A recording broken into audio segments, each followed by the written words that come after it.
is Marion, and if anybody had said to me a few years ago that I would be standing in front of the steps of the Supreme Court building talking to you about anything, I would have probably told them they were crazy for a myriad of reasons. I'm not a very good public speaker, but also I had an abortion, and it was something that I thought that I would never speak to anyone about.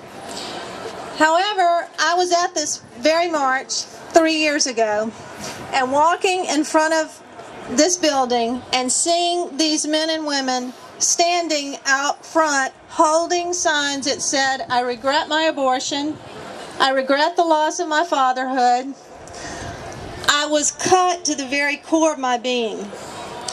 And so I stand here today on the shoulders of all these men and women and all of you that have fought this fight for so long. And I stand with you and say that I will be silent no more.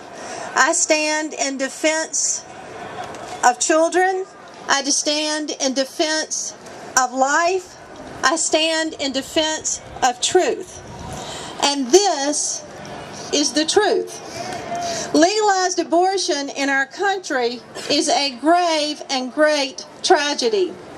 Abortion not only kills babies, abortion hurts, not helps women, marriages, and families, and I know this from my own personal experience. This truly is a historic week in the history of our country. People have gathered here from all over the country and the world to celebrate the inauguration of the first African-American president, President Barack Obama. They have come and we have come to celebrate the ideals and freedoms upon which our country was founded, and that is right and good.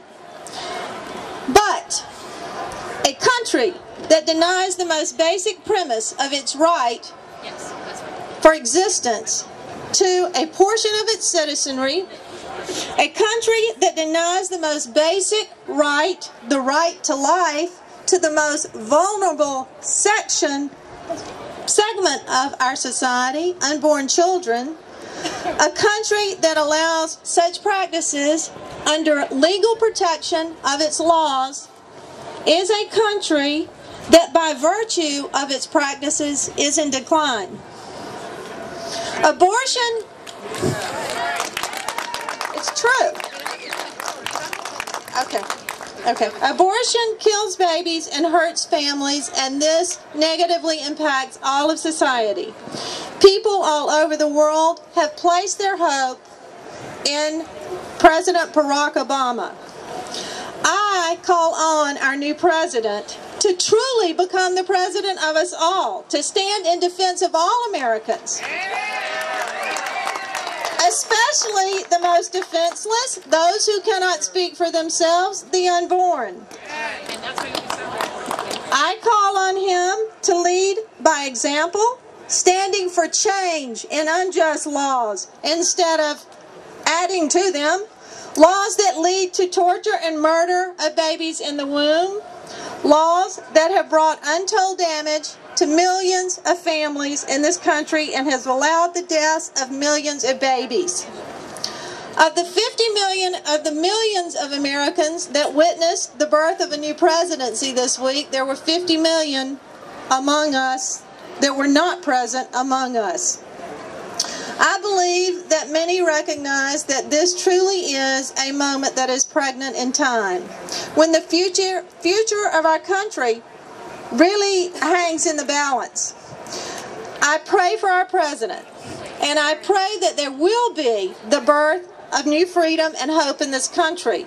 But real freedom will be born only from a country and a people that acknowledge truth as the basis of our government. And the truth is that the most basic freedom afforded by God and only rightly acknowledged by our Constitution, is the right to life for every person, no matter how small.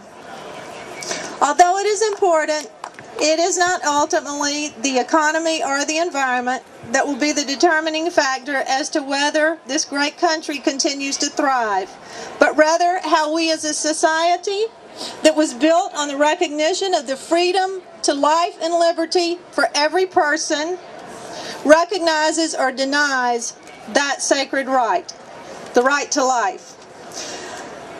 I believe that beginning a dialogue, recognizing and upholding the dignity of every child and every life is the real secret to begin a path down a road to peace between cultures. So, in closing, I humbly appeal to our new president.